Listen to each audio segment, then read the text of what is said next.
প্রতিদিনের ব্যস্তময় জীবন থেকে বেরিয়ে আমরা বাড়ির সকলে মিলে ঘুরতে চলে গিয়েছিলাম দুদিনের জন্য কালিম্পংয়ের একটি ছোট্ট গ্রাম লেলিখোলাতে।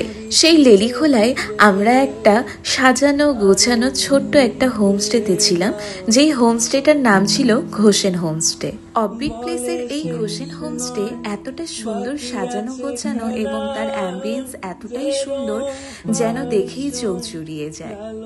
আমরা নিয়েছিলাম ওখানে একটা সুইট রুম, যেখানে পাশাপাশি দুটো ডবল বেডালের রুম ছিল এবং রুমগুলো ছিল ভীষণ সুন্দর সাজানো এবং গোছানো। আর খাবারের ব্যবস্থা ছিল বুফে সিস্টেম, যেটা আমার বেশ ভালোই লেগেছে। আর সেখানে খেতে বসার জায়গাটাও ছিল ভীষণই সুন্দর, আর যেটা তোমরা দেখতেই পাচ্ছ। আমরা একসাথে খাবার খেয়ে নিয়ে বাইরে একটু কিছুক্ষণ রেস্ট নিয়েছিলাম এবং তারপরে আমরা বেরিয়ে পড়েছিলাম হোমস্টে থেকে পায়ে হেঁটে 10 থেকে 15 মিনিটের রাস্তা ঘন জঙ্গলের মাঝখান দিয়ে একটা ওয়াটারফল দেখতে, যেখানে দেখতে যাওয়ার জন্য আমি ভীষণ এক্সাইটেড ছিলাম।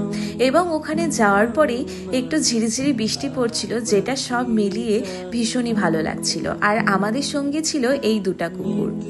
তো তোমাদের এই হোমস্টেটা দেখে কেমন লাগলো তোমরাও জানিও। আর পুরো ডিটেলসে জানতে গেলে আমি উপরে ক্যাপশনে হোমস্টের দাদাদের দিদিদের নাম্বার তোমাদের দিয়ে রাখলাম, সেখান থেকে তোমরা কন্ট্যাক্ট করে নিও।